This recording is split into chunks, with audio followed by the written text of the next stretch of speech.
these movies have in common? Most fairy tales end with the same sentence, and so they were married and lived happily ever after.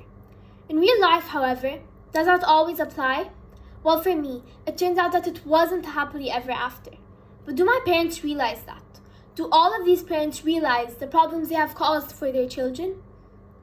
They're crushing their children's dreams, just like mine, crushed because of a problem that was not supposed to be related to me.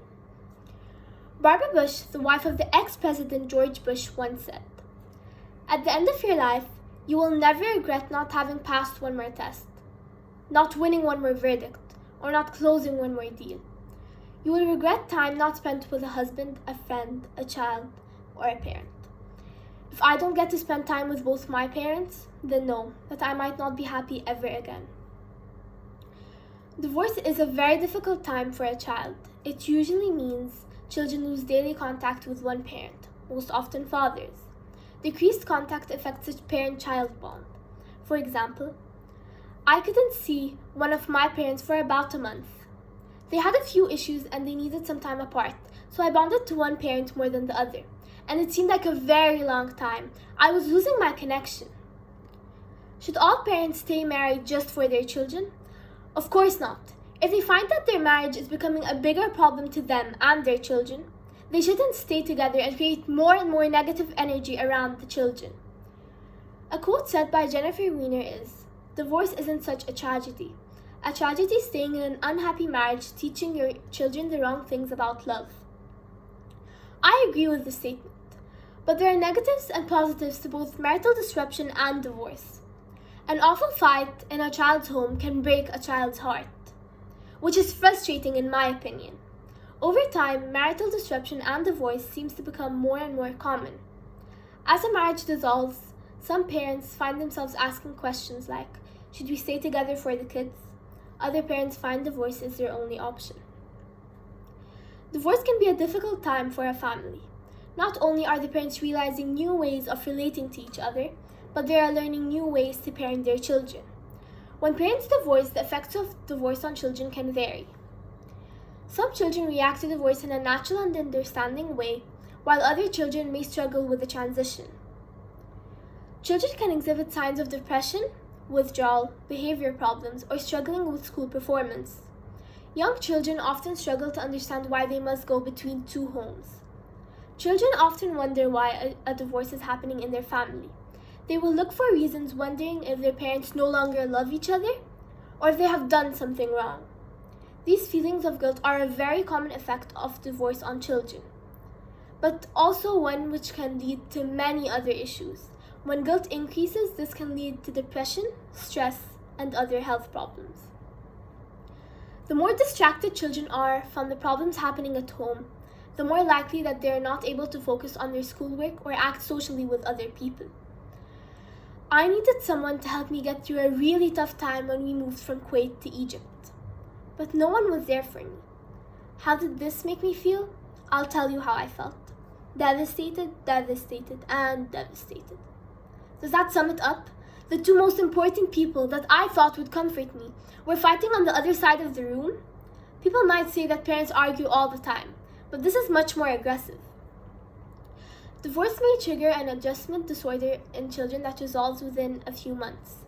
But studies have also found depression and anxiety rates are higher in children from divorced parents. The process of divorce and its effects on children can be stressful. Children who have experienced divorce have a higher perceptibility to sickness, which can stem from many factors, including their difficulty going to sleep. I've definitely cried to sleep. My parents not noticing that I'm sad, or them trying to comfort me when they don't understand what their problem is, has led to tears dripping down my face almost every night. Adults who experience divorce during childhood may have more relationship difficulties. Divorce rates are higher for people whose parents were divorced. Parents play a major role in how children adjust to divorce. This can't keep happening. We cannot pass this to future generations. How can we move on with our lives if a simple step like this is in our way? A problem that should have nothing to do with us is banning us from exploring new things. Some people might disagree with the fact that parents should include us in their decision. But this just causes more problems between the parent and the child. When parents include children in their fights, it is one of the most traumatic experiences during the development stages of their life. Parents should start to look from our perspective. They shouldn't make negative comments about the other parent with our presence. They shouldn't fight with one another in front of us. They shouldn't ask questions like, who do you want to live with? Or who do you like more? If their problems start getting bigger, they should visit psychiatrist or couple therapy. They should fight through it together.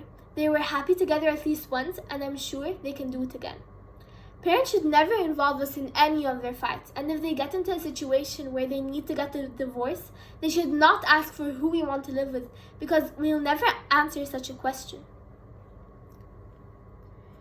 Dear Mother and Father, I guess I'll tell you how I feel, or are you again not in the mood to listen to my side of the story? Maybe I could solve your problem.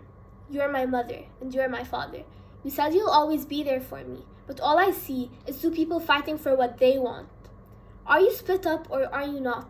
Will you give up or will you not? I'm lost. Why does it have to be me? I never knew this is how it would be.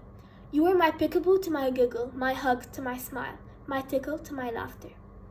When my heart was broken, you'd put it back together. But now you have bigger problems to deal with, don't you? Did you ever take into consideration that it's not all about you? You need someone to comfort you? Well, I do too. I was always your shadow to your problems. Is it time to shine your torch at me? Listen to what I have to say. I love you, and I hope you feel the same way too. This is my advice to parents. Do not include your children in any fights or start a fight in front of them. Do not ask us who we want to live with. If you see us crying or feeling sad, then come and talk to us. Let us explain. Try to solve the problem. Don't make it worse. As I said in the beginning, Barbara Bush hit me with a very important message that we all need to know. You need to spend every last second with your loved ones because you never know when they're going to leave you forever. To all the parents out there, never include your children in any fights or arguments. Just one word can take their happiness away.